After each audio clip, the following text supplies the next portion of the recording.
ஏற்றுமதி வருவாயில் ஏற்பட்டுள்ள மாற்றம். ஒரே நாளில் ரத்து செய்யப்பட்ட 15 தொடருந்து சேவைகள் வெளியான முக்கிய காரணம். முட்டை விலையில் மாற்றம் வெளியான அறிவிப்பு. தமிழர் பகுதியில் மாம்பழ வியாபாரி போன்று போராட்டத்தில் குதித்த பட்டதாரி. நாடாளுமன்ற உறுப்பினர்களின் பாதுகாப்பு தொடர்பில் வெளியான தகவல். கட்டுநாயக்க விமான நிலையத்தில் 2 பெண்கள் கைது. மகிந்தானந்த அழுத்கமகேவுக்கு நீதிமன்றம் பிறப்பித்துள்ள உத்தரவு. கொலைக்களமாகும் நாடு, அரசாங்கத்தின் மௌனத்தால் கவலையில் விமல். அதிரடி மாற்றத்துக்குள்ளான தங்க விலை, இன்றைய நிலவரம். விளாடிமிர் புடினை பைத்தியம் என கூறிய அமெரிக்க ஜனாதிபதி. குடா பிகினி தடை, சுற்றுலாத்துறை அமைச்சு விடுத்துள்ள அறிவிப்பு. அமெரிக்காவில் நடத்தப்பட்ட துப்பாக்கி சூட்டால் பரபரப்பு, 11 பேர் படுகாயம். நாட்டின் ஏற்றுமதி வருவாய் அதிகரிப்பை பதிவு செய்துள்ளதாக இலங்கை ஏற்றுமதி அபிவிருத்தி சபை தெரிவித்துள்ளது.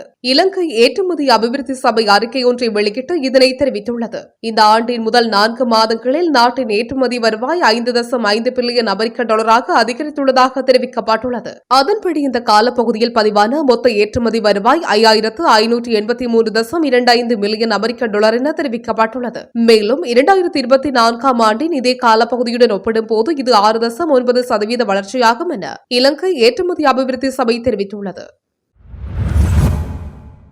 நாட்டில் இயக்கப்படவிருந்த சுமார் 15 தொடருந்து சேவைகள் ரத்து செய்யப்பட்டுள்ளதாக தொடருந்து பிரதி பொது மேலாளர் BS பொல்வத்தகே தெரிவித்துள்ளார். இது தொடர்பில் அவர் மேலும் கூறுகையில், தொடருந்து சாரதிகள் சுகையின விடுப்பு அறிவித்ததால் தொடருந்து சேவைகள் ரத்து செய்யப்பட்டதுடன் காலை பல பயணிகள் சிரமத்துக்கு ஆளாகியுள்ளனர். வார இறுதி நாட்களில் அவர்கள் தங்கள் தேவைகளுக்காக விடுப்பு கோரினாலும் தொடருந்து துறையால் அந்த விடுப்பை வழங்க முடியாது. எனவே அவர்கள் தங்கள் தேவைகளுக்கு ஏற்ப சுகையின விடுப்பை முறைப்பாடுகள் இது தங்கள் தேவைகளை பூர்த்தி செய்கிறார்கள் என கூறியுள்ளார். மொத்த முட்டை விலையில் மாற்றம் ஏற்பட்டுள்ளதாக அகில இலங்கை முட்டை சங்கம் அறிவித்துள்ளது. குறித்த விலை மாற்றம் நேற்று முதல் நடைமுறைப்படுத்தப்பட்டுள்ளதாக தெரிவிக்கப்படுகிறது. அதன்படி சிவப்பு முட்டையின் மொத்த விலை 32 ரூபாய் எனவும் வெள்ளை முட்டையின் மொத்த விலை 28 ரூபாய் எனவும் குறிப்பிடப்பட்டுள்ளது. இந்த விலைக்கு தாமே முழு சட்ட பொறுப்பையும் ஏற்பதாக அகில இலங்கை முட்டை சங்கம் சுட்டிக்காட்டியுள்ளது. திருகோணமலையில் பட்டதாரி ஒருவர் தனிநபர் போராட்டத்தில் ஈடுபட்டுள்ளார். குறித்த போராட்டமானது நேற்று கிழக்கு மாகாண ஆளுநர் செயலுக்கு முன்பாக முன்னெடுக்கப்பட்டுள்ளது. அரசு நியமனம் கோரி பட்டதாரி மாம்பழ வியாபாரி போன்று கோட் சூட் அணிந்து தனது பட்டத்தை கையில் எடுத்து போராட்டத்தில் ஈடுபட்டுள்ளார். கிண்ணியாவை சேர்ந்த பட்டதாரியே இவ்வாறு போராட்டத்தில் குதித்துள்ளார். குறித்த பட்டதாரி தெரிவிக்கையில், அரசு துறையில் நியமனத்தை வழங்குங்கள், கலைப்பட்டத்தை இல்லாமல் ஆக்குங்கள் உள்ளிட்ட கோரிக்கைகளை முன்வைத்திருந்தார். நாடாளுமன்ற உறுப்பினர்களின் பாதுகாப்பு கோரிக்கைகளை தேசிய பாதுகாப்பு சபைக்கு பரிசீலனைக்கு அனுப்ப நடவடிக்கை எடுக்கப்படும் என்று பதில் காவல்துறை மா அதிபர் பிரியந்த வீரசூரிய தெரிவித்துள்ளார். அதன்படி அச்சுறுத்தல் மதிப்பீட்டு அறிக்கைகள் கிடைத்த பிறகு நாடாளுமன்ற உறுப்பினர்களுக்கு பாதுகாப்பு வழங்கப்படும் என அவர் கூறியுள்ளார். அண்மையில் நாடாளுமன்ற வளாகத்தில் சபாநாயகர் ஜகத் விக்ரமரத்ன தலைமையில் நடைபெற்ற கூட்டத்தின் போது இந்த விடயம் தொடர்பில் கலந்துரையாடப்பட்டுள்ளது. இந்த கூட்டத்தில் அரசியல் கட்சி தலைவர்களும் கலந்து கொண்டுள்ளனர். அதன்படி நாடாளுமன்ற உறுப்பினர்களின் அச்சுறுத்தல் மதிப்பீட்டு அறிக்கைகளின் முன்னேற்றம் குறித்து தனக்கு தெரிவிக்குமாறு சபாநாயகர் பதில் காவல்துறை மா அதிபருக்கு அறிவுறுத்தியுள்ளார். கட்டுநாயக்க சர்வதேச விமான நிலையத்தில் வைத்து 2 பெண்கள் கைது செய்யப்பட்டுள்ளனர். குறித்த கைது நடவடிக்கையானது நேற்று விமான நிலைய போலீஸ் போதைப்பொருள் தடுப்பு பிரிவினரால் மேற்கொள்ளப்பட்டுள்ளது. சட்டவிரோதமாக கொண்டுவரப்பட்ட வெளிநாட்டு சிகரெட்டுகளுடன் சந்தேக நபர்கள் கைது செய்யப்பட்டுள்ளனர். கம்பளி மற்றும் ஹூனுமுல் ஆகிய பிரதேசங்களைச் சேர்ந்த 30 மற்றும் 47 வயதுடைய 2 பெண்களே இதன்போது கைது செய்யப்பட்டுள்ளனர். சந்தேக நபர்களான 2 பெண்களும் நேற்றைய தினம் அதிகாலை வெளிநாட்டிலிருந்து கட்டுநாயக்க விமான நிலையத்தை வந்தடைந்துள்ளனர். இதன்போது விமான நிலைய போலீஸ் போதைப்பொருள் தடுப்பு பிரிவினரால் மேற்கொள்ளப்பட்ட சோதனையில் 2 பெண்களும் கொண்டு வந்த பயண பொதிகளில் இருந்து 58,000 வெளிநாட்டு சிகரெட்டுகள் அடங்கிய 290 சிகரெட்டு கார்ட்டூன்கள் கைப்பற்றப்பட்டுள்ளன. இது தொடர்பான மேலதிக விசாரணைகளை விமான நிலைய போலீஸ் போதைப்பொருள் தடுப்பு பிரிவினர் மேற்கொண்டு வருகின்றனர். முன்னாள் அமைச்சர் மகிந்தானந்த அழுத்கமகேவுக்கு பிணை வழங்கி கொழும்பு நீதவான் நீதிமன்றம் நேற்று உத்தரவு பிறப்பித்துள்ளது. விளக்கமறியலில் வைக்கப்பட்டுள்ள முன்னாள் அமைச்சர் மகிந்தானந்த அழுத்கமகே கொழும்பு நீதவான் நீதிமன்றத்தில் அழைத்து வரப்பட்டுள்ளார். விளக்கமறியலில் வைக்கப்பட்டுள்ள முன்னாள் அமைச்சர் மகிந்தானந்த அழுத்கமகே கொழும்பு நீதவான் நீதிமன்றத்துக்கு அழைத்து வரப்பட்டுள்ளார். அவர் நேற்று சிறைச்சாலை அதிகாரிகளால் நீதிமன்றத்துக்கு அழைத்து வரப்பட்டுள்ளார். கடந்த அரசாங்கத்தின் ஆட்சி காலத்தில் தரமற்ற கரிம உர கப்பலை இறக்குமதி செய்தமை தொடர்பிலான வழக்கு விசாரணைகள் நேற்று இடம்பெற்றுள்ளது. இந்நிலையிலேயே அவர் நீதிமன்றத்துக்கு அழைத்து வரப்பட்டுள்ளார். பொதுமக்களை கொலை செய்வது நாட்டில் ஒரு சாதாரண விடயமாக மாறியுள்ளதாக முன்னாள் நாடாளுமன்ற உறுப்பினர் விமல் வீரவன்ச தெரிவித்துள்ளார். ஊடகவியலாளர் சந்திப்பொன்றில் கலந்து கொண்டு கருத்து தெரிவிக்கையிலேயே அவர் இதனை தெரிவித்துள்ளார். அத்துடன் பாதாள உலக நபர்கள் நாட்டில் சட்டம் மற்றும் விதிமுறைகளை நடைமுறைப்படுத்த ஆரம்பித்துள்ளதாகவும் அவர்கள் நாட்டை தற்போது ஆட்சி செய்ய ஆரம்பித்துள்ளதாகவும் விமல் வீரவன்ச கூறியுள்ளார். இவ்வாறானதொரு பின்னணியில் இந்த நாடு அடைந்துள்ள நிலைமை குறித்து தாங்கள் வருத்தமடைந்துள்ளதாக அவர் தெரிவித்துள்ளார். இதேபோல கதைகளை சொல்லி ஆட்சிக்கு வந்த இந்த அரசாங்கம் குறித்த விடயத்தில் மௌன நிலைப்பாட்டை கடைபிடிப்பது தங்களுக்கு மேலும் மன உளைச்சலை ஏற்படுத்தியுள்ளதாகவும் விமல் வீரவன்ச குறிப்பிட்டுள்ளார். இலங்கையில் கடந்த சில மாதங்களாக தங்கத்தின் விலையானது சற்று ஏற்ற இறக்கத்துடன் காணப்படுகிறது. அந்த வகையில் கடந்த சில தினங்களாக தொடர்ச்சியாக அதிகரித்த தங்க விலையானது அண்மையில் சற்று குறைவடைந்த நிலையில் இன்று மீண்டும் உச்சமடைந்துள்ளது. இன்றைய நிலவரத்தின்படி ஒரு அவுன்ஸ் தங்கத்தின் விலையானது 1,05,827 ரூபாவாக காணப்படுகிறது. அத்தோடு 22 கேரட் தங்க கிராம் 35,480 ரூபாவாக பதிவாகியுள்ள நிலையில் 24 கேரட் தங்க பவுண்ட் 2,83,850 ரூபாவாக பதிவாகியுள்ளது. 22 கேரட் தங்க கிராம் ஒன்றின் விலை 32,530 ரூபாவாக பதிவாகியுள்ளதுடன் 22 கேரட் தங்க பவுன் 2,60,200 ரூபாவாக பதிவாகியுள்ளது. மேலும் 21 கேரட் தங்க கிராமின் விலை 31,050 ரூபாவாக பதிவாகியுள்ள நிலையில் 21 கேரட் தங்க பவுன் இன்றைய விலை 2,48,400 ரூபாவாக பதிவாகியுள்ளமை குறிப்பிடத்தக்கது.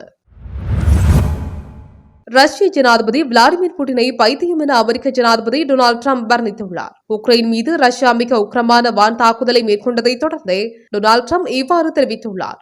உக்ரைனின் பல நகரங்கள் மீது ரஷ்யா மேற்கொண்ட ஆளில்லா விமான தாக்குதல்களில் 13 பேர் கொல்லப்பட்டுள்ளனர். போர்க்கைதிகள் பரிமாற்றம் மற்றும் யுத்த நிறுத்தத்துக்கான அமெரிக்காவின் முயற்சிகளுக்கு மத்தியில் இது இடம்பெற்றுள்ளது. இந்த சூழ்நிலையில் தனது சமூக ஊடக பதிவில் புட்டினை கடுமையாக கண்டித்துள்ள டிரம்ப், ரஷ்ய ஜனாதிபதியுடன் எப்போதும் சிறந்த உறவை பேணி வந்துள்ளேன், ஆனால் அவருக்கு ஏதோ நடந்துவிட்டது, அவர் பைத்தியமாக்கிவிட்டார் என குறிப்பிட்டுள்ளார். உக்ரைன் முழுவதையும் கைப்பற்றுவதற்கு புட்டின் விரும்பினால் அது ரஷ்யாவின் வீழ்ச்சிக்கு வழிவகுக்கும் என டிரம்ப் தெரிவித்துள்ளார். சில குழுக்கள் சமூக ஊடகங்கள் வழியாக தவறான தகவல்களை பரப்புவதன் மூலம் சுற்றுலாத்துறையை குறை மதிப்பிற்கு உட்படுத்த முயற்சிப்பதாக சுற்றுலா பிரதி அமைச்சர் டுவான் சமீந்த ரணசிங்க தெரிவித்துள்ளார். அருகம்குடா விவகாரம் தொடர்பில் ஊடகவியலாளர் சந்திப்பு ஒன்றில் உரையாற்றிய ரணசிங்க, உள்ளூராட்சி மன்ற தேர்தலை தொடர்ந்து அரசாங்கத்தின் நடவடிக்கைகளை சீர்குலைக்க சில குழுக்கள் முயற்சித்து வருகின்றன. முஸ்லிம் சமூகம் மற்றும் சுயாதீன குழுக்களின் ஆதரவுடன் உள்ளூராட்சி மன்றங்களில் அதிகாரத்தை நிலைநாட்ட தேசிய மக்கள் சக்தி மேற்கொண்ட முயற்சியை நாசப்படுத்த பல்வேறு சக்திகள் முயற்சிக்கின்றன. அருகம்குடா பிகினி தடை குறித்து சமூக ஊடகங்களில் ஆங்கிலத்தில் எழுதப்பட்ட ஒரு பதாதை பரவுவதை நாங்கள் கண்டோம். தற்போது தேசிய மக்கள் சக்தி முஸ்லிம் சமூகம் மற்றும் சுயாதீன குழுக்களின் ஆதரவுடன் கொழும்பு மாநகர சபை உட்பட பிற நகர்ப்புற மற்றும் நகராட்சி மன்றங்களில் அதிகாரத்தை நிலைநாட்ட முயற்சிக்கின்றது.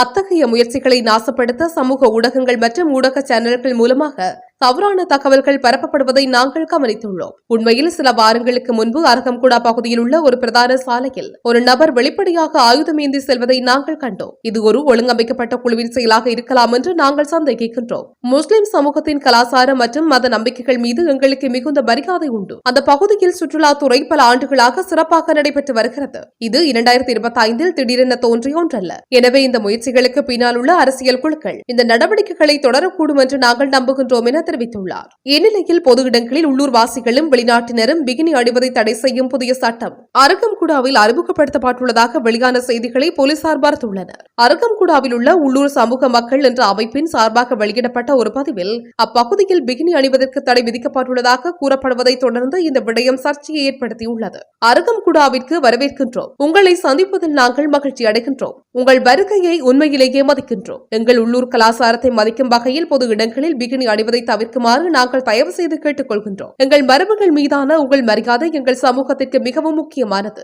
உங்கள் புரிதலுக்கு நன்றி. மேலும் அழகான அருகம்குடாவில் உங்கள் நேரத்தை நீங்கள் அனுபவிப்பீர்கள் என்று நம்புகின்றோம் என்று பதிவில் கூறப்பட்டுள்ளது. எனினும் பொத்துவில் போலீஸ் பொறுப்பு அதிகாரியின் கூற்றின்படி இந்த பதாதையில் உள்ள கருத்து முற்றிலும் போலியானது என தெரிவித்துள்ளார். அத்தகைய தடை எதுவும் இல்லை என்றும் அவர் கூறியுள்ளார். இந்த பதிவு ஒரு தனிநபரால் பகிரப்பட்டதாகவும் விசாரணை தொடங்கப்பட்டுள்ளதாகவும் அவர் கூறியுள்ளார். தெற்கு கரோலினாவில் நடந்த துப்பாக்கி சூட்டில் 11 பேர் பலத்த காயமடைந்துள்ளனர். அமெரிக்காவில் தெற்கு கரோலினாவில் கடற்கரை நகரமான லிட்டில் ரிவரில் இரவு துப்பாக்கி சூடு நடந்தது. இந்த சம்பவத்தில் 11 பேர் காயமடைந்தனர். காயமடைந்தவர்கள் மருத்துவமனையில் அனுமதிக்கப்பட்டுள்ளனர். இதில் சிலரது நிலைமை கவலைக்கிடமாக உள்ளது. மெரிட்டல் கடற்கரையிலிருந்து வடகிழக்கே 32 கிலோமீட்டர் தொலைவில் உள்ள லிட்டில் ரிவரில் இந்த சம்பவம் நடந்துள்ளது. துப்பாக்கி சூடு நடத்தியவர்களை தேடும் பணி நடந்து வருகிறது. இதுகுறித்து வழக்கு பதிவு செய்து விசாரிக்கின்றோம் என போலீசார் தெரிவித்துள்ளனர். வன்முறை எதனால் ஏற்பட்டது? துப்பாக்கி சூடு நடத்தியவர்கள் யார் என்ற விவரங்களை போலீசார் வெளியிட மறுத்துவிட்டனர். இந்த சம்பவம் அப்பகுதியில் பெரும் பரபரப்பை ஏற்படுத்தியது.